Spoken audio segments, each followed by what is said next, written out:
Hi, this is Matt Owen doing my final speech for speech class for CompU High, aka Whitmore School. Um, Quick note before I start, I'm using a standard USB microphone, no headset, so if you hear any pops or anything like that, I just did that intentionally. Yeah, sorry about that. If I go to move or something, the mic might hit something. But my speech is on it's a persuasive speech on whether or not violence in video games transfer over to violent tendencies in real life. So here goes nothing. In the early days of video games, they were viewed as a fun distraction. In comparison, going to the arcade to play Pac-Man or Space Invaders was like going out one night to see a lighthearted film at the movie theater. But just like all other forms of media, video games eventually grew and technology advanced, enabling video game creators to create much more complex and intricate experiences for their audience. With technological advancements in graphics and gameplay, developers are now able to project more serious and intuitive plots and ideas into their games.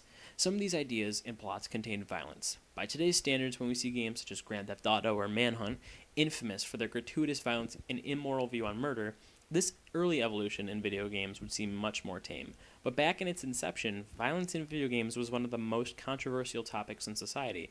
And with controversy, blame is always passed, and much like every other form of media, video games had, and still does have, its fair share of criticism and dislike. But are violent video games really to blame when it comes to a teenager shooting his school, or is it much more than that?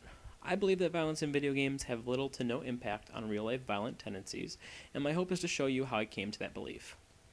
I'll start where I can first remember, my own childhood. When I was young, maybe 4 or 5 years old, and that's just a guess, my father was greatly interested in a PC computer game known as Wolfenstein 3D. To me, this game was known as quote-unquote shoot guys. Wolfenstein 3D, if you don't know, follows the story of a prisoner in a Nazi war camp who escapes by murdering Nazis and eventually killing Hitler himself. The game, as you can believe, was a giant step in gaming history and was one of the first games that gave you this illusion of a 3D landscape. You played through the view of the escapee's eyes, gun in hand, shooting any Nazi that tried to get in your way. This added sense of heightened realism, it would enable it to be the scapegoat for violent crimes in the future. But back to what I was originally saying. I played this game when I was 5 years old. My father would move around the character and everything, and I would just click the button on the mouse to shoot. I wasn't really playing it, but it was great fun to me. I must have played that game twice a week with my dad whenever I had time for months straight, and from that point on, I was never sheltered from violence in video games or movies. I mean, I was taught morals, but I wasn't sheltered like some people are. I was only taught one basic thing: the difference between fiction and reality. And this is not a hard idea to grasp, even at that young. There are video games, and then there's real life. Throughout my entire life, I've played video games, some non-violent and some the most violent you can come by. But not once have I ever had the want to pick up a gun and shoot somebody, because I was taught the right things and I was brought up in a household where my parents cared for me and I was safe. I had experienced more violence in its virtual form than most people have. Yet, when people like Eric Harris and Dylan Klebold go on a shooting rampage in their school, video games along with angry music are to blame.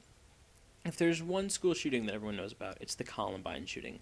To summarize, if you don't know, two teenagers who went to Columbine High School planned a school shooting ahead of time and then executed it, killing 12 students and one teacher and injuring about a dozen more before killing themselves.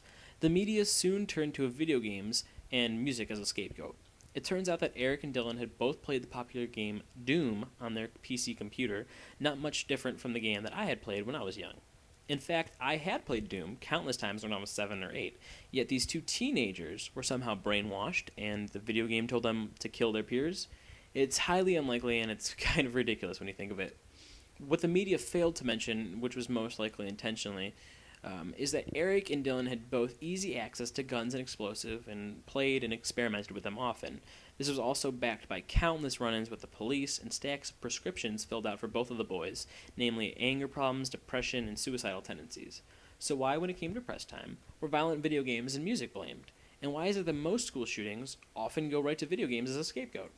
The fact is, nearly everyone I know plays Grand Theft Auto or Call of Duty. Both are mature-rated video games which depict virtual violence and warfare graphically. Both of these games are rated mature, which is pretty much like an R-rated movie. It's for people 17 and up. Yet none of them want to kill anybody.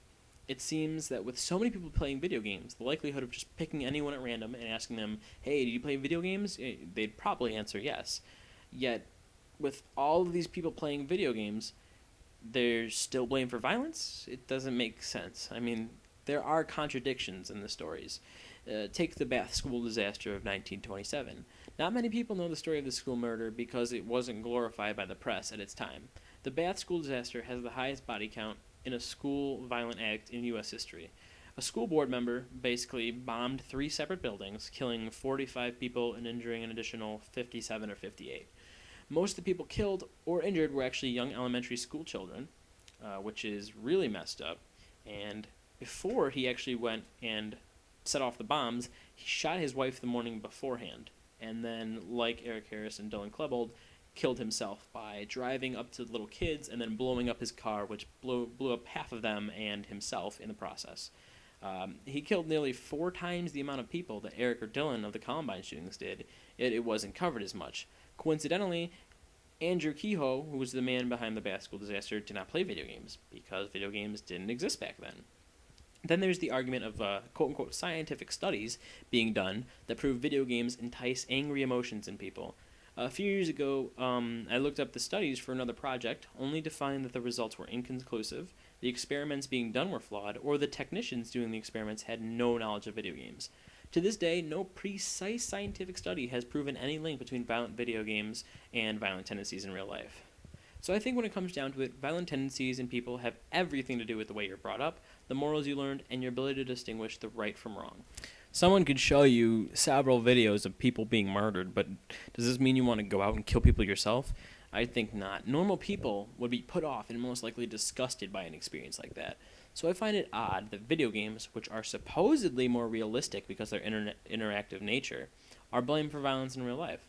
When it comes down to it, there will always be a new scapegoat for violence: teen pregnancy, domestic abuse, drug abuse, and every other vice in the world. But no one is ever able to prove that video games, music, or even movies make people want to go on a homicidal rampage. This is why I believe that violence in video games have little to no impact on real-life violent tendencies.